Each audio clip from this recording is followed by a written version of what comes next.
You see, the Holy Land. This is the 33 bones that make the spinal cord,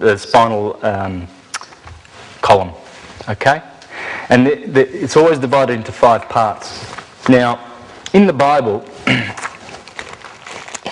in Genesis, let me see, Jacob, in Genesis 32. It says this: finally Jacob was left by himself. This shows how much of this science is in the scriptures. When people read about Jacob, they think, oh, that's Israel. Israel, because he got his name changed from Jacob to Israel. I'm going to show you how that happened. Right? He gets the sun, because Jacob, it's got to be the sun. It's talking about light. Remember, everything's talking about light. So you read the Bible, the character is light or magnetism. Just remember that, and you'll decode it. So, Jacob is down here, Israel is up here, Abram is here, Abraham is up here. The sun gets a name change at that equilibrium point. See, this is angular momentum here. This is the wave, remember, this is the wave amplitude. This is the wavelength. Remember, we had the sine wave going down here, right? So this is the amplitude, okay? So the sun is always going to change his aspects as he goes through those quadrants. In fact, the Egyptians said this is Horus, this is Ra, this is Set, and this is Osiris, which are just aspects of light. You see, these 4 quadrants, these 4 seasons, these 4 stations were given their quality of light. And this light is Horus, the newborn sun. That's Horus that Isis holds in her hands, because here the sun is born. And in fact, on the 25th of March, that's when Gabriel says to Mary, you're going to conceive. Remember Gabby? Yeah, the messenger of God. He says to Mary, he says, you're going to conceive. Sure does. On the 25th of December. From the 25th of March, 9 months later, 25th of December, the sun is born. That's what it's talking about. And that's why we celebrate Easter. Because also the Son is resurrected here. He dies on the cross and then he's resurrected. But going back to Jacob, finally Jacob was left by himself. Then a man began to grapple with him until the dawn ascended. Do you remember this story? Yeah. Okay. Good. When he got to see that he had not prevailed over him, then he touched the socket of his thigh joint, and the socket of Jacob's thigh joint got out of place during the grappling with him. After that he said, let me go, for the dawn has ascended. For the dawn has ascended. To this he said, I am not going to let you go until you bless me. So he said to him, what is your name? To which he said, Jacob. Then he said, your name will no longer be called Jacob, but Israel. Where the dawn ascends, your name will no longer be Jacob, but Israel. Okay?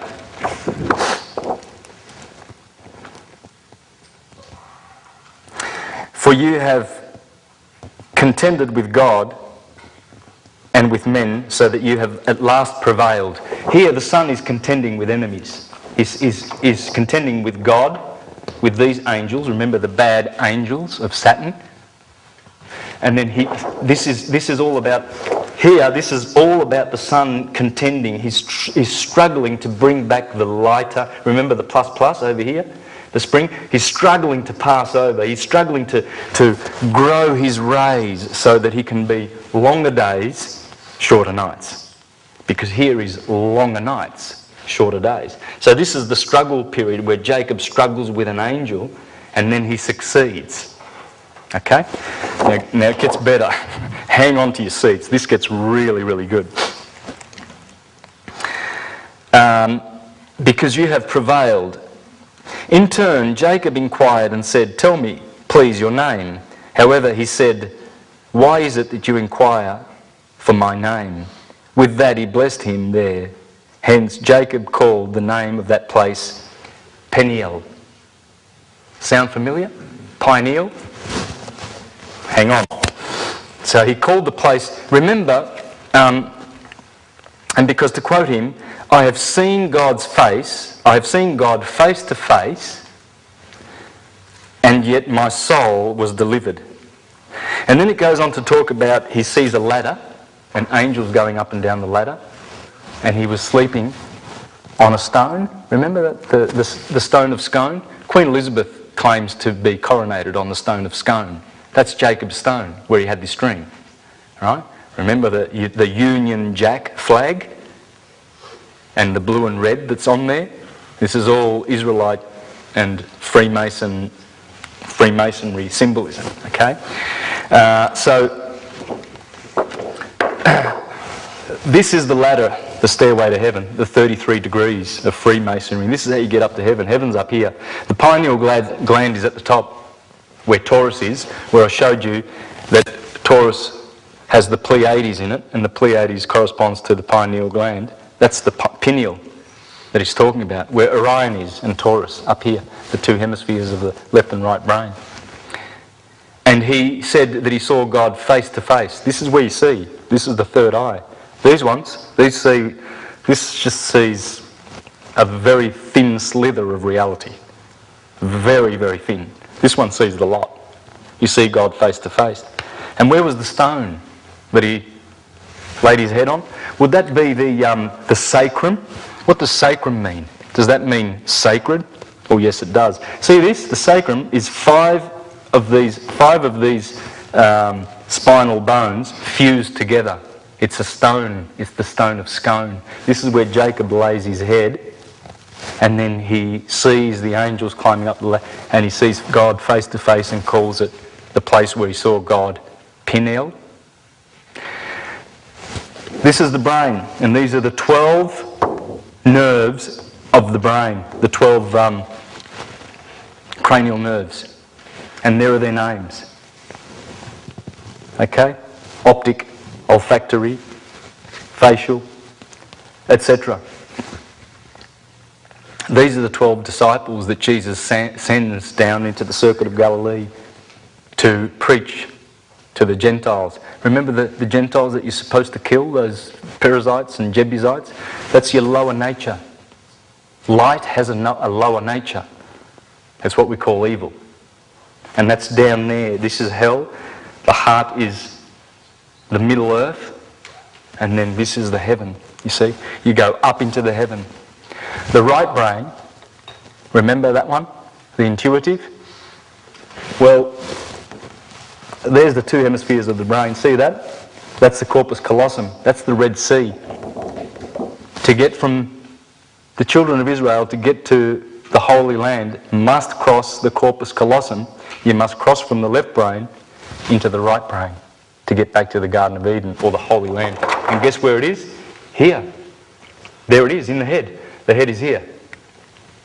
So when the sun finally comes into exaltation, it's in Aries and Taurus in the head.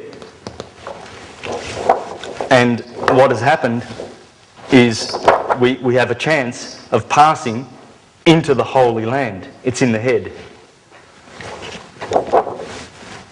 Here is the structure of the bone, of the brain. And you have the bone on the outside there, there's the brain, and you have here the dura mater and the arachnoid here.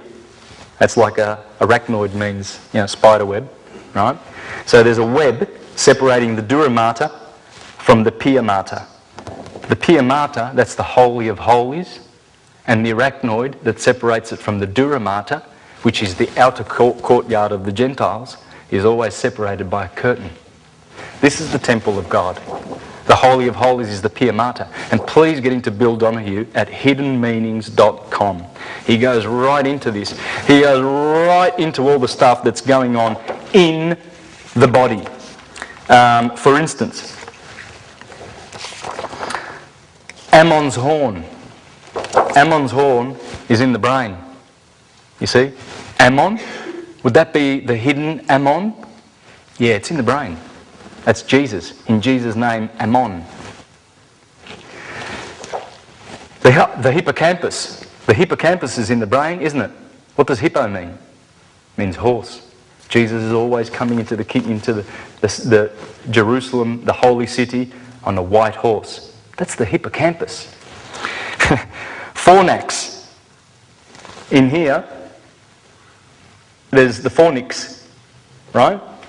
And Fornax is actually a constellation that's right up there on the top of Aries. Fornix, coincident? No coincidence. Cerebrum. Right? This is the cerebrum is covering over the body, is it not? Have you heard of the cherubs? The cherubim? This is the sort of stuff that Bill Donahue is pointing out.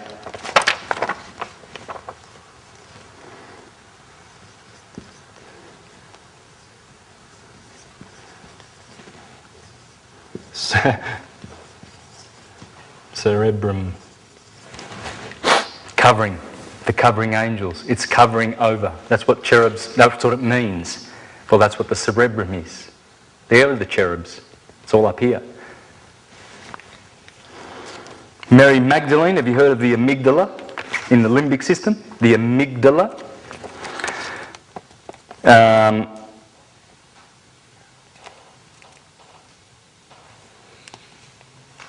Oh, look, I'll stop at that. There's so much. Now, I will go through my notes because that's what I was supposed to do from the start. Remember I was talking to you about the right side and how the right side is always the good side? This is the right side, right? This is the intuitive side, the higher mind, the hermetic mind, the wisdom side of things. This is the analytical, experiential, intellect side, masculine in its process. Okay. Well, here are some of the scriptures. Revelation 5:1. Then I saw in the right hand of him who was seated on the throne a scroll written, within and on the back, sealed with 7 seals. This is on the back. On your back, on the spine, that's where the 7 seals are. They are the 7 chakras. You remember the story in the Bible where the Queen of Sheba goes to visit Sol Amun? Remember I told you Ammon's horn is up here, right? The Queen of Sheba. Sheba means 7, right? The Queen of Sheba comes from the south. She comes from the south and she goes up to Solomon's temple to visit Solomon. That's the 7 chakras. That's 7 chakras going up the spine, and Amun, Solamun or Solomun, Amun, anything like that is at the top of the spine, and the 7 chakras, that's the Queen of Sheba, the spine. And as we activate them and change their polarity from negative to positive, we change vices into virtues, and we change all of these 7 elements, like the sun is doing, turning lead into gold. He's going from lead to tin to iron, copper, mercury, silver, gold, and he's doing that all the time. This is an alchemical process. This is mind thinking. Remember Walter Russell says mind thinking, mind is electric, electric mind thinketh. And that's how it does that with angles. It's all about light angles, which are angels. You see, never forget that those 7 orbs, they are angelic entities. They are psychic, spiritual, physical bodies like we are, higher order. And that's where we're destined to go as we go closer through the higher up light back to source. This is just one. We appear solid. It's just movement. Everything's movement. I mean, this is just one octave of our journey back, and there are 8 octaves above back to cause. It's a long way.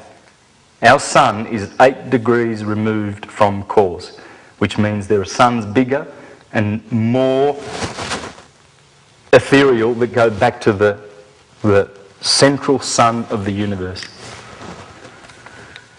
And what is there? There is undivided light. God is light. And as that light divides, then everything you see, just as they explain these guys here in the electric universe, everything comes from electricity, all of it. It's an electric universe. Sorry? 8 degrees removed. From source, from cause. 8 degrees. In that our sun is, it's a low order light body. It's not one of the highest order light bodies that there are. Okay, they get more etheric. Our sun is like 8th in line. It's only a very small star. Where is 8 degrees coming from? 8 degrees? Yeah. The esoteric science. Yep. 8 degrees. In Kabbalah, we have, this is, all of this, so this is Adam Kadmon, and these are the 4 emanations. Remember Atsaya and Beriah, that's all in here. These are the 4 emanations, and there's 125 steps back to cause. 125 steps. Yeah. 8. See, we're in this octave. Next octave is the one above the head. There's more chakras that go all the way up. Okay? It's all about light. Chakras, radiating lights. So the script that's being mentioned here for this system, this wouldn't be necessarily the same. Say if I was living on a star in another system, wouldn't there be a different script and a different set of circumstances? Beautiful question. Absolutely brilliant. Yeah, I thought that would turn up, that question. Well, this explains light. In our local neighbourhood, of what we are as a construct here in this world. Both in our local neighbourhood and in the universe of light. All through the universe of light. See, no one invented this. This is there. If I go to Star X, I'm going to find the same story, the same group of planets, the same script. It's all electric. Yeah, it's all light, and it all does. Well, it'll be all the same. Some systems might have more than X amount of planets and stuff. That's right. Yeah, that's right. But this is where I want to get into some real deep esoteric stuff. Alvin Boyd Kuhn again. Okay, this might answer that. Let's see if that answers.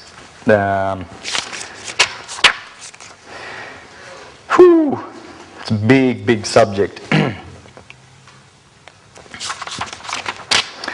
Nature sounds a 7-key octave, and divine mind sounds a 12-key diapason. So, nature, 1, 2, 3, 7, the 7 orbs, sounds a 7-key octave, and divine mind sounds a 12-key diapason. 3, 4, 7, 12 and 40 are indeed among the most sharply revelatory keys to the entire system of scriptural interpretation. It is ridiculous that Christian exegesis of its own book has for 16 centuries laboured at the interpretation with practically no regard for the meaning of these numbers. It will later be seen as a clear evidence of esoteric incompetence. It has remained for students outside the pale of Christian apologetics to interpret the Bible most capably and profoundly. Then he goes on to talk about this 12 and 7, okay? And he says this. The creative command, let there be light, was the divine fiat that ordered the suns to shine and the galaxies to glisten.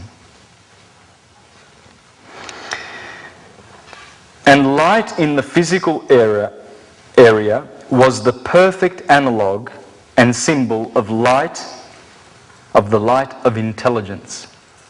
Right, there's physical and there's intelligent light. Okay? That was to glow in the domain of ignorance as solar light was to irradiate the universe of space. 12 lights would therefore grace 12 lights would therefore be the most apt symbol of the 12 basic powers of divine intelligence. And this brings us back to the primal, true designation of the 12 rays of genius in man. Remember the 12 cranial nerves. The 12 saviours of the treasure of light. In various other symbolic typings, they were also the 12 reapers of the golden grain, the 12 harvesters of the field of Amenta, the 12 builders, the 12 carpenters, 12 masons, the 12 potters, the 12 weavers of the pattern, 12 fishermen, 12 rowers of the boat with Horus, 12 sailors in the ship of Ra, the sun. They are the 12 powers of sun god intelligence. And as ancient philosophy brings out the astounding facts that sunlight is the eventual product of divine mentation, the light of the sun is the pure energy of intellect, says Proclus, in one of the most illuminating sentences ever uttered. The 12 rays of the solar logos, remember logos means sound, that's a vibration of love and light. And that's what Jesus is called, the logos, the Word of God. The Word was made flesh. The Word is the sound, and sound makes physical things appear. That's the Word made flesh. This is the Word made flesh. This is all a product of sound. You're all sustained by sound. Have you seen cymatics and how it creates all that? You put sand on and you charge it with it. You put a high frequency sound on that table with sand. That's cymatics, and you see all these forms, geometric angles, as they turn up the frequency, those patterns get more and more complicated. That's all this going on. Remember, movement, identity, differentiation, and rest. Guess what that is? According to Plutarch, being. From being comes movement. Movement first, and movement is electric and magnetic. Let's continue on, because this gets better. The Logos, at last in men and gods, the 12 faculties of spiritual intelligence, the evolution of which makes each man in his ennead ennial career a Christ, instructing and training his 12 disciples within the confines of his own individuality. They were the fourfold differentiation under the symbolism of fire, air, water and earth. Of each of the three kings of kingly powers of divine intellect, into which primordial unity of mind breaks up in its necessary fragmentation as it descends into matter. You see? Divine mind, the unity of mind. See, God is unconditioned consciousness. These are conditions. The being is conditioned. When we come down here, we receive these conditions. And this is how it works, okay? Remember, fire, air, earth and water, cardinal, fixed, mutable. Please focus on that. This is the key to understanding how mind thinketh, how the universe gets things done. And whether it's local, as your question said, or whether it's universal. This shows that it's universal. This is a universal, this is no one's intellectual property. You know, it's not the tarot, although the tarot comes from this. The tarot is made up of these are the 12 cards of the tarot, plus 10 of the planets of the solar system, 22. That's your major arcana. The 20 letters of the Hebrew alphabet comes from this. All systems, every single language comes from this, comes from light. Check out the work of Stan Tenen. He's a Jewish scholar, and he explains how the torus field, remember the torus? There's the torus field. That's the light. The photon does that and replicates itself spirally. The flower of life, there's the torus there, the earth, the Van Allen belt. There's the vector equilibrium. There's 12 spokes in the middle of that. That's these 12 spokes here. And it does this, the 64 I Ching, 64 on the chessboard. This is all those numbers that we're talking about here. 3 always turns up. Brahma, Vishnu, Shiva. 4, Yod He Vahe, Jehovah. The Cosmocrator, the Maker. This is Mount Zion, this is Mount Meru. This is Shambhala. It's the Kabbalah. It's everything. It's the Father, the Mother and the Christ. It just is. You can't invent this. I have not moved any of these items. I found Saturn here. Saturn rules Aquarius. So I'm just showing you where he rules. And all the other stuff, it's all there. It's been there forever. So these 7, there's always 7, and they take these particular conditions. This is what is needed. This 7ness is needed to be the dynamic active force of making matter appear, motion, happen. These are the 7 dynamos, and they work with the 12, right? This is the 12 aspects of the 12ness that we have. We are made also in this image. This is the 12 cranial nerves. Wouldn't it make sense though that if we were like perfected beings and stuff, if there's these like 7 dynamos in there, they like would be creating confusion. I would imagine if we were like perfect beings, there would be like 12 planets within the spheres, one for each one, and we'd be like not so challenged, so to speak, about immortality and eternity. What I'm picking up here is maybe this script that was localised through all of this maybe is the right script for the condition that we're in. Yep. It may not be necessarily the script for our future evolution. That's right. Yep. True. Yeah. Yes. Because this caters for the lowest degree of life, the hex. You know. Yeah. The rest. It's the business end of what the script is. Yep. Yep. So as we inherit the higher, when we go to the chakras above the head, we're still going to be visible in that dimension. I can see that perhaps in another eternal world, you can be like there in another world, explaining a whole new different system to us with a whole different set of circumstances, and we might have a lot more magical powers. The landscape would be different, yet the truth of that landscape would be inherent for that landscape. Absolutely. Perfect. Yes. Isn't the point though that we're still looking at this from a human understanding? Yes. Which is where we are, so we can't go past that understanding? Well, first let me point out, first we have to understand it, then we can perhaps contemplate, because we are source, we can dream the hologram any way we want. If we want something else, we can use different geometries, we can set up different things. Yeah. I agree, we have to know the story of where Beautiful. we are. And I think what you're doing here, and feel what you're doing, is presenting what is. And Yep. Yeah. No, well said. Yeah, because... Yes. There's a planet that used to be after Mars, which is Maldek. How come that doesn't come into it? Yeah, that's a good question.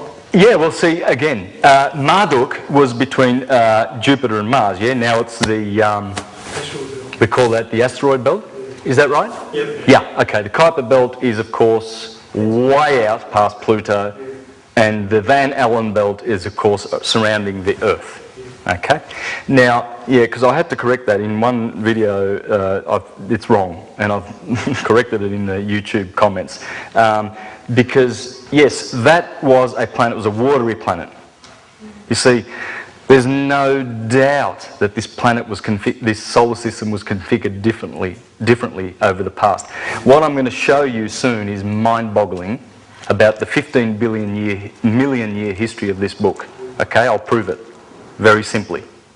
So you need to wait for that, and it will answer a lot of these questions. It will answer a lot of these questions. But pretty much you can go by this as the way light and mind thinking gets work done. You can go by this. This might change a little bit. So what you're basically saying here is that all the churches, all the religions, all of the stuff that we've been fed on this planet has been basically using this script. This is it. Yeah, okay. Yep. And how light works. Yeah. And get a load. This next portion I'm going to read will blow your mind, and you'll understand what is going on here. Okay? Remember, Aries, fire. This is cardinal fire. This is fixed fire, Leo. and this is mutable fire. So if we do this, we see the Brahma stage of fire, we see the Vishnu, and we see the Shiva stage of fire. Have a look at that closely. Remember, this is the equator and this is summer. Obviously you're going to get 2 doses of fire. You're going to get the start of fire where the day begins or where spring begins. You can't make this stuff up. There it is. On cue, cardinal fire. Cardinal is the start, the birth of fire. It's in the head, right? So here it starts, here it's fixed in the sign of Leo. This is the mind, this is the heart. Fire in the mind because it's an electric brain, computer. Fire in the heart and fire in the liver, Sagittarius. So what you see is that the Brahma, Vishnu, Shiva stage, cardinal, fixed, mutable stage of fire. And all the other elements are doing the same thing.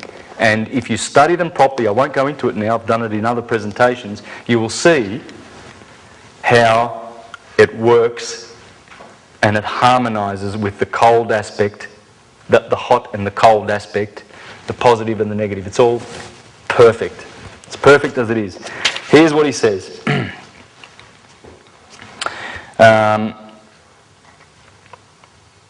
Kingly powers. Mind breaks up in its necessary fragmentation as it descends into matter.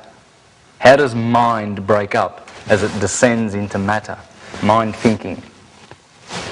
Well, that's like this. As water falling from a height breaks up into fragments owing to the resistance of the air, and the bloodstream divides from the heart, and a tree trunk from its lower stem, so unitary intellect, descending from on high, breaks up into first a threefold partition, and finally into a 12-fold division. Take note. Mind descending breaks up into 3. 1, 2, 3. Electric mind creating 3 and then into 12. And this is how it happens.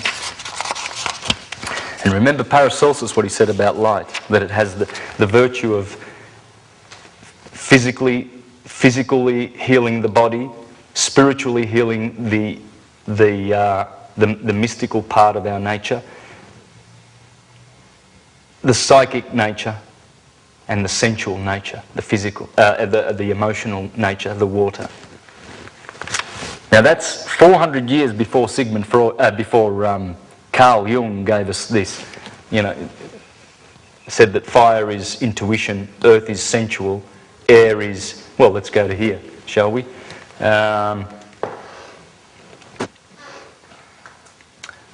Sense, earth. Emotion, water. Mind, thinking, air. That's why your air signs, they're good with the mind. And there's your intuition, the spirit of fire. Let's continue.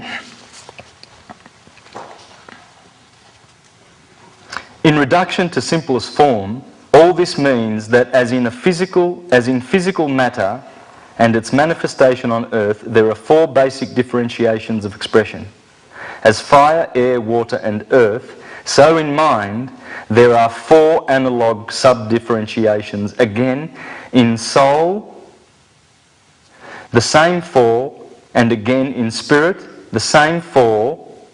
So the 12 qualities that are to divinize us are the spirit's fire, air, earth and water, the soul's fire, earth, air and water, and the mind's fire, earth, air and water, all combined in one grand synthesis, the Christ consciousness. There it is. So when you look at things like this, you know, the language of angels, of course I said this is the Star of David that's going to appear tomorrow in the skies. Here's another thing that's going to pop up on July the 7th. Remember, July the 4th is Independence Day. See this? It's almost a Grand Cross. Remember the Grand Cross? A perfect Grand Cross must have 4 corners connected. Here, Saturn and Mars are opening up this corner of the cube, so it doesn't qualify to be a grand cross, but that's going to turn up on July the 7th, 3 days after July the 4th, Independence Day. Right? July the 4th is apohelion day, which means the Earth is furthest away from the Sun. January 4th, it's opposite.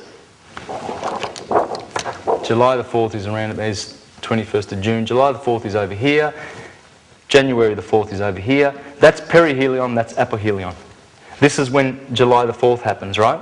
And this is when this is going to happen. They declare independence over here. Most nations celebrate independence over here. Why? Well, because the brightest star in the sky is up here. It's called Sirius. It's in the middle of Gemini and Cancer. Sirius. And Sirius B goes around Sirius. And she is Isis, Mary. She's the one that calls her son Jesus on the 25th of December to start climbing up the mountain, to be with her, and to be wed in the sign of Cancer. So they conjunct. You see, when the sun finally reaches Cancer, behind the sun will be the brightest star in the sky, Sirius. And the dog days begin. The month or so of hot, hot days, because Sirius is the dog. And Orion is here too, the 3 stars of Orion. So Orion is also mounted up on the holy mountain, and there is Sirius. So you've got Osiris and Isis together. This is summertime. And you see, this is independence, because when the sun conjuncts with Sirius, its mother, the sun comes from Sirius. It was ejected from Sirius many millions of years ago. That's the mother. It's literally the mother of our sun. Well, what happens when on that day, you see, look at this, there's the sun in Cancer. Right? The sun will be opposing Pluto in Capricorn. That's that red line there. It'll be squaring with Saturn in Libra. Mars will be opposing Uranus in Aries. And what this means, you see, Pluto, in this science, he's the destroyer and the regenerator. And he's in the sign of Capricorn, which means external authority. So he's destroying the external authority with Saturn over here in Libra, the sign of justice. And Saturn exalts in the sign of justice. So we've got the sun over here. The sun will be over here in Cancer, squaring with Mars over here, and Saturn will be squaring with Pluto over here, and Uranus will be over here. There's the square. That's what's going to happen. It's going to be big. Because Uranus in Aries is very interesting these days. Uranus is the daddy of Saturn, and he's in Aries. He's a fire planet. He loves to be in Aries. Aries is fire. So Uranus is in your heads. You know what Uranus stands for? Individuality, freedom. Doesn't like any boss over his head.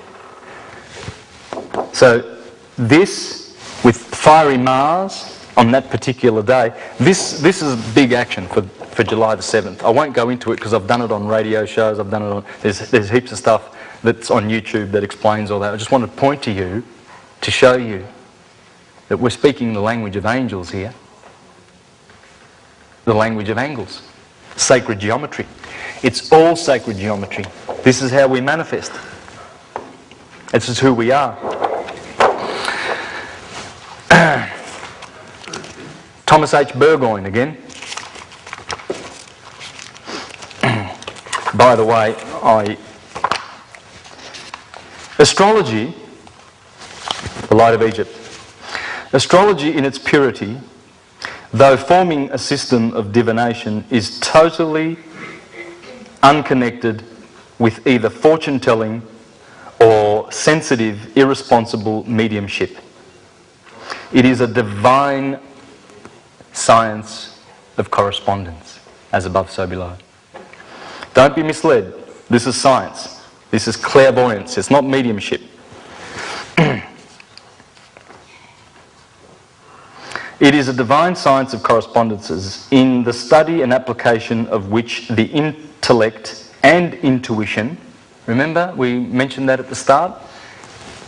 Intellect, intuition. Become blended in a natural, harmonious manner. They commence to vibrate in unison. When this unison becomes complete, the ignorant man becomes the prophetic sage.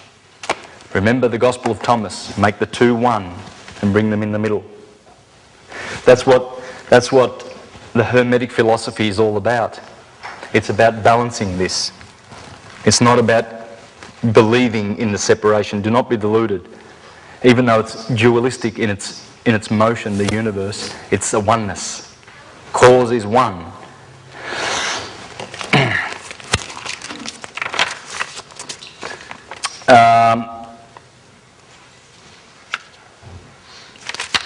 There's just so much mind-boggling stuff that I want to read to you. Physical science. No, that's not what I want to read. I want to read this. Solar force and planetary influence are one and the same. The 7 planets of the ancients were but the expressions, so to speak, of the perfect scale of force. That's what 7 stands for. The perfect scale of force. Each planet being magnetic by means of solar induction. The sun is the great electrical impregnator of the planets. Here, it impregnates the earth, the blossom.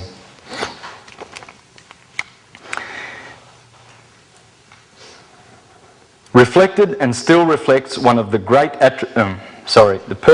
each planet being magnetic by means of solar induction, reflected and still reflects one of the great attributes. Saturn, the cold. Jupiter, the genial. Mars, the fiery. The sun itself, the majestic and commanding power. Venus, the loving influx in nature. Mercury, the inventive and commercial principle. Remember, Mercury is commercial. Merchandise comes from Mercury. Merchant bankers, you see why they have the caduceus of Mercury, the staff of caduceus in all of these big banks, the Federal Reserve, because they love Mercury. Mercury is a hermaphrodite, so he's bronze or brass. He's got tin and copper. Tin is masculine, copper is feminine. You put them together and you get brass, don't you? Or is it bronze? Doesn't matter. Anyway, that's Mercury. He's the bronze, the brass. You got any brass, man? You got some brass? Yeah, I got some brass. Here, I'll buy that. Brass comes from Mercury, you see. And silver, money is the moon, because the moon is silver. That's why it's silver. Money is silver. And gold is from the sun. These powers represent states. They incarnate themselves within each organism. They constitute the primary factors of our being and must be known if we would obey the divine injunction, man, know thyself. The modus operandi of these powers is that all of nature, vibration. In fact, the grand basis of all force in vibration, apart from it, there is neither mental activity, divine providence, nor physical motion. Vibration is the real source of all phenomena, spiritual, mental, and physical. Remember those 3 states? Vibration, light. And just another interesting thing that I want to read from here. We know that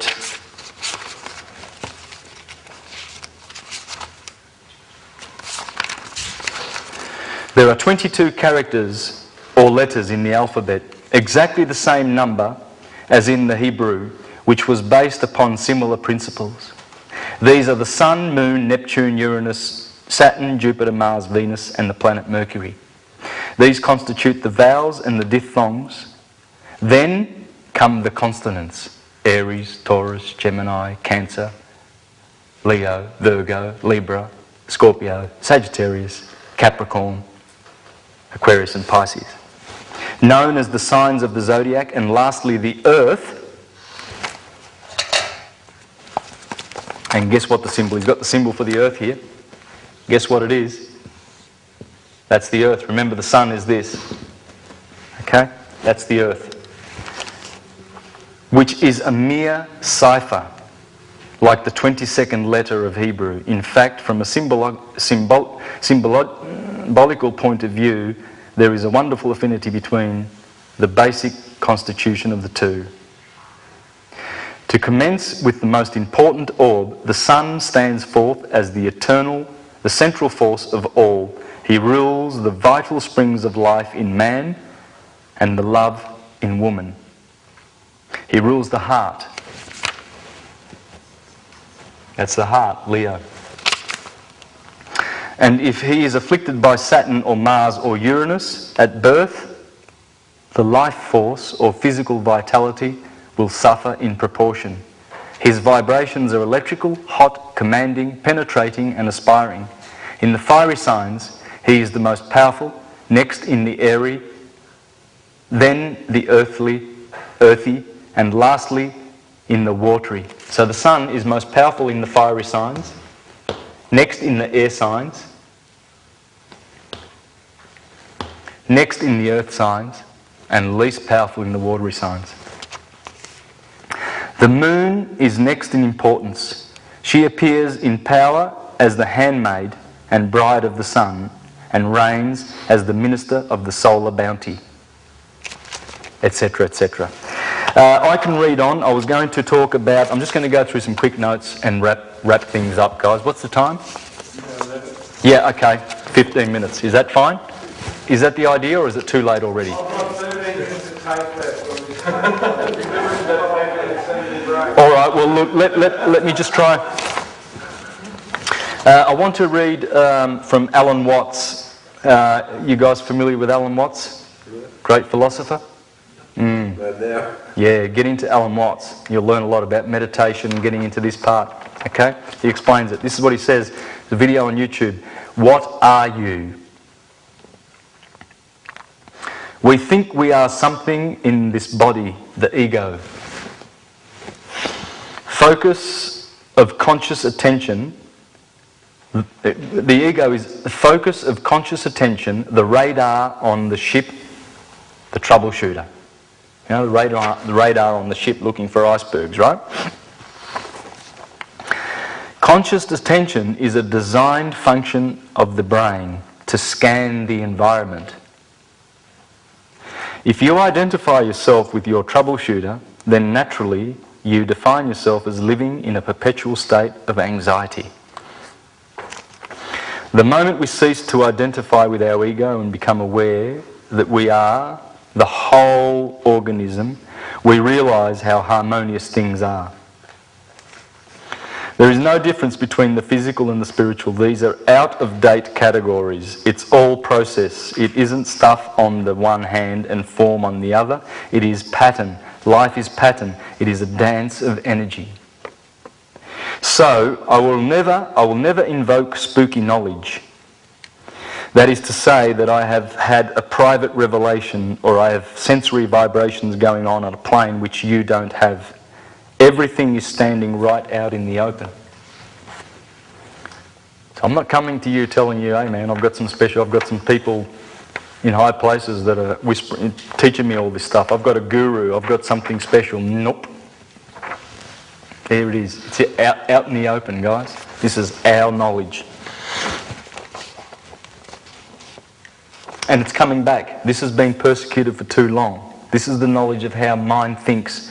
You can get to know nature like this. You can get to know the cause.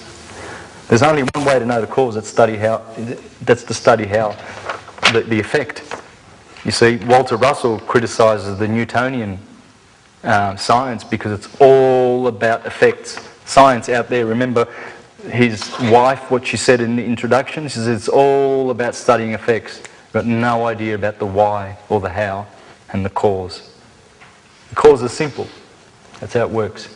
It's very, very simple. It's not complicated like they try and make it in the schools. They do that for a reason, to confuse us and divide and keep everything divided. Oh, astrology is a pseudoscience, it's from the devil. Astronomy, well, don't bother with that. And it's all divided. There's no connection between any of them. This is comprehensive and syncretic at the same time. It's not divisive, and that's what this does. So this is the most universally recognised, this is the most universal symbol that we have. It's the yin and yang, you know. It's all of our languages, because these make the 12 consonants, and then the vowels, of course, remember, are the planets. It all comes from this. So I will never invoke... Okay, I've read that. Everything is standing right out in the open. It's just a question of how you look at it. Then you do discover what you do is what the whole universe is doing at the place you call here and now. What you're doing is what the whole universe is doing at the place you call here and now. You are something the whole universe is doing, like the same way that a wave is doing what the whole ocean is doing. The real you is not a puppet which life pulses around, pushes around. The real deep you is the whole universe.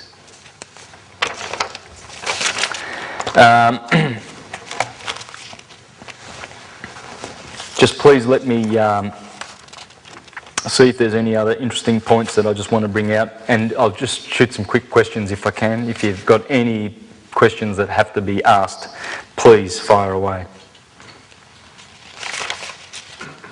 15 million? Okay, let's do the 15 million. We'll finish off with that. And the speed of light, that's all made up, isn't it? Well, light doesn't travel, it's always with its source. It stays at its source. It reproduces itself. Oh, okay, so the speed of reproduction, is that what? Yeah. Oh, Yeah. When you look up at the sky, there are two circles. There are two circles up at the sky, right? The Milky Way galaxy looks like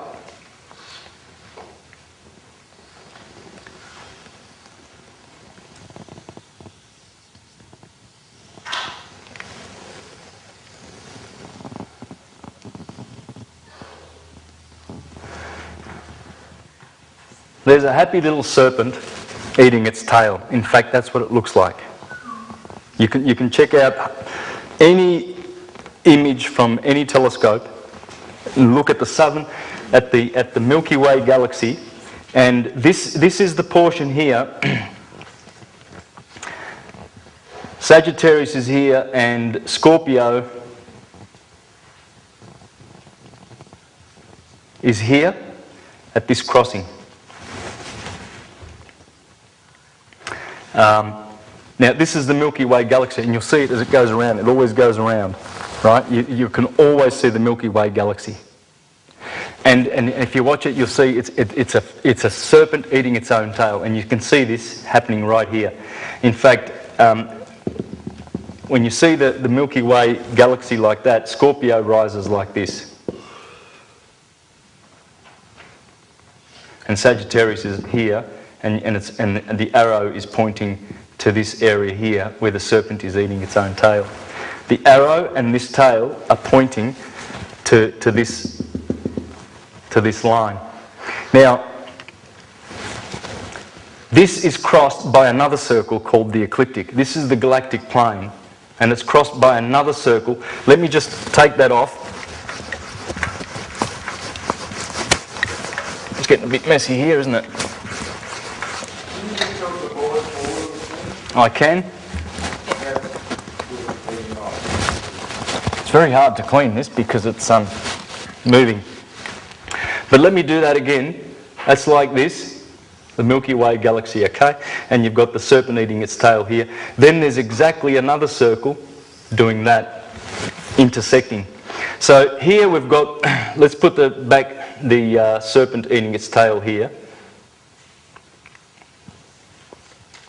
And so there's the tail there going into here, okay? So we've got, as I said, Sagittarius is here, Scorpio is here, Libra is here. You've got Virgo, you've got Leo, Cancer is here, Not necessarily starts from the Milky Way. Well, this is the ecliptic. This is the path of the sun, and it intersects the Milky Way galaxy at two places, one here and one here. These are the divine crosses. Now, Ophiuchus is standing here with 1 foot here. There's Ophiuchus, the serpent bearer. He carries the serpent, right?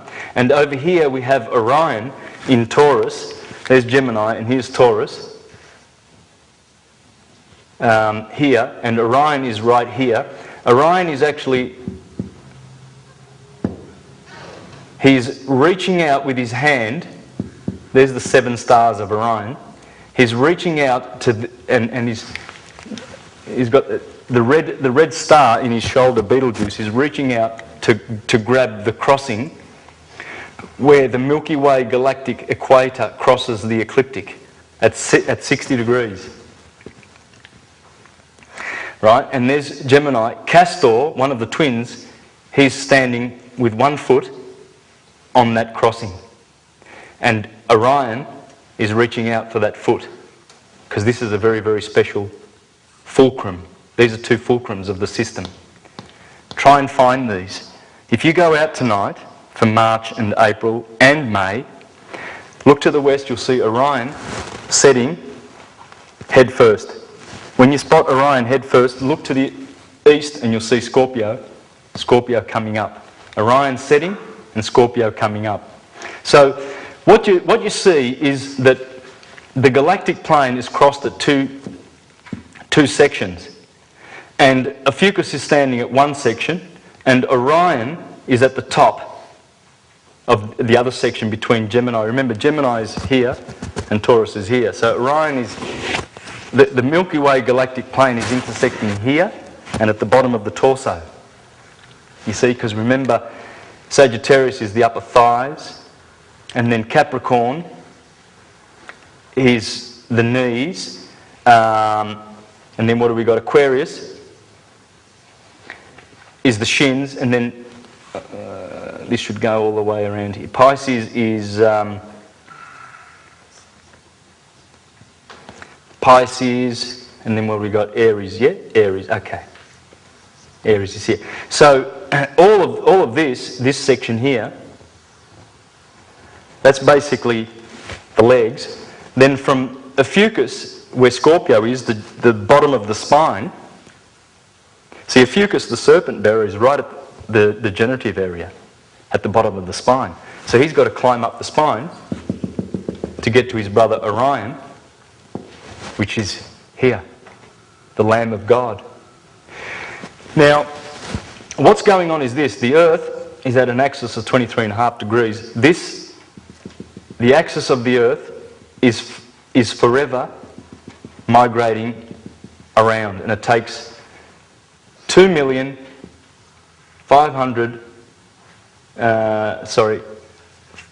and what's this? 2,500,920 years. Okay, in this book, The Light of Egypt,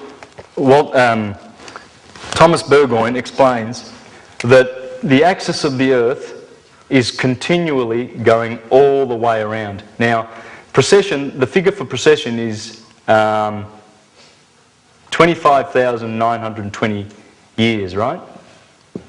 When you add 2 zeros to that, that's what you call a polar day. That's a polar day. It's 2.5 million years for the axis to do a complete revolution. It's not stuck at 23.5 degrees. Now, these polar days, they are actually the days that the Bible talks about. So each day, you know, when God creates, let there be light, and there's an evening and a morning, that's how long they are. These are the days. So there are 6 of those. Add 6 of those, and that is exactly where we are in the stream of time. What is going on is this. We're coming to the end of a polar day. The 7th day begins. It's the day of rest. That's what's going on. And that's why 21st of December 2012 is bigger than just the end of the precessional cycle. It's about this polar day. It's a very, very big 0 point that we're honing in on, guys. Very, very big. This is the end of all the labours that we've gone through in many, many lives and many conditions. Here we are, covered in conditions, clothed in them. All of this is conditions on unconditioned consciousness. And that happened so that we could evolve and grow and go back to source much, much better than when we departed from source and parted ways. So this is the science of light. It's the language of angles, sacred geometry, the language of angels. And light is measured by its angles, and some of those angles are bad and some of them are good. Some are pleasure, some are pain. And we're all born with some good and some bad in our birth charts. And so that's why we need to know who we are. When you check your birth chart out, you know, oh, goodness, I've got an affliction in my stomach. You can tell. It's all in your chart. So guys, thanks for listening and rocking up.